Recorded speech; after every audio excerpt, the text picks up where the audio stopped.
Hello, this is part 5 of section 3.2 linear equations in one variable.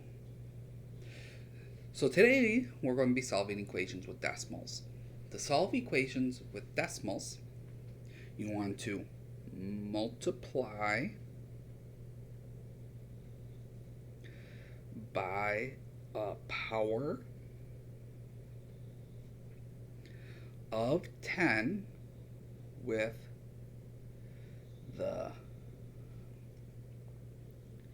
same number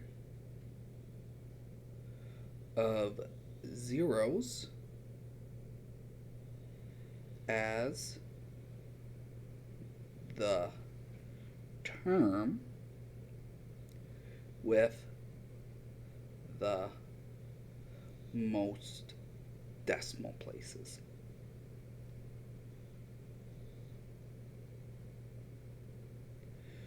Remember, your powers of 10 are like 10, 100, 1,000, and so on.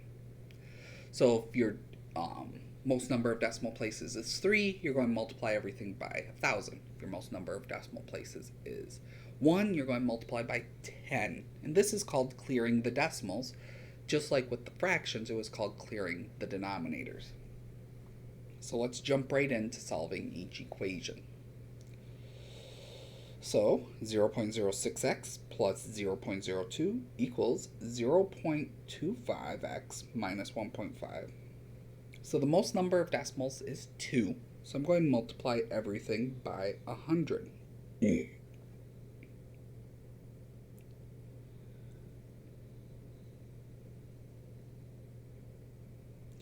Now this has the effect of just moving the decimal to the right 2 places. So 1, 2. So we get 6x. 1, 2. So we get 2. 1, 2. So we get 25x. Here, since it's 1, 2, and this is blank, that gets a 0. So we get minus 150. Now we go through and solve this like we did a couple sections ago. So I'm going to subtract 6x first.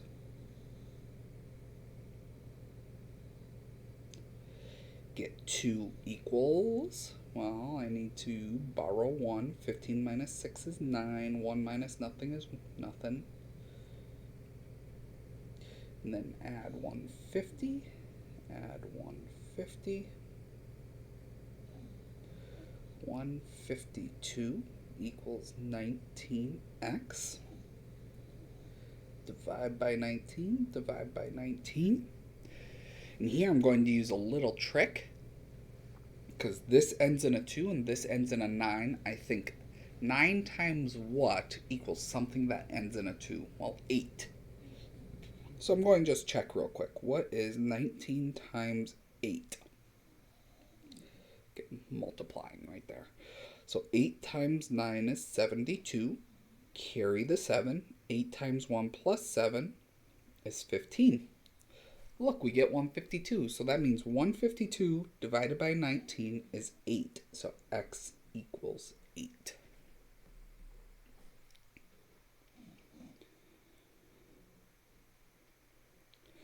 Zero 0.25x plus 0.05 times the quantity x plus 3 equals 2.85. Just like a couple videos ago, we do want to distribute before we start solving the equation. So we'll get 0.25x. 0.05 times x is 0.05 x.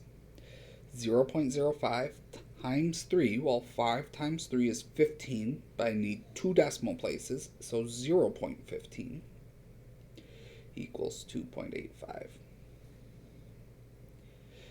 Now I'm going to multiply everything by 100 again, because the most number of decimal places is 2.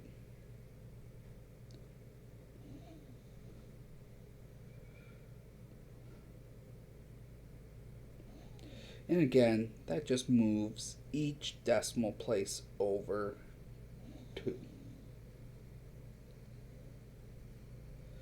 So we get 25x plus 5x plus 15 equals 285.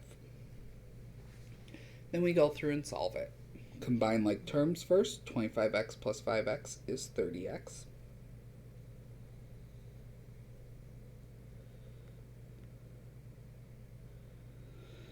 Subtract 15 from both sides. 30x equals 5, 7, so 270. And then divide by 30. Divide by 30. X equals. Well, when you're dividing numbers and they both end in a 0, you can divide by 10 on the top and bottom to cancel out each 0. And we're left with 27 divided by 3, which is 9. So x equals 9. One thing I do want to say is it's not necessary to clear out the decimals. If you don't want to, you can go through and solve this using decimals. But then you're going to end up having to divide decimals most of the time, which students make mistakes when dividing decimals. So if you can clear them, I recommend it.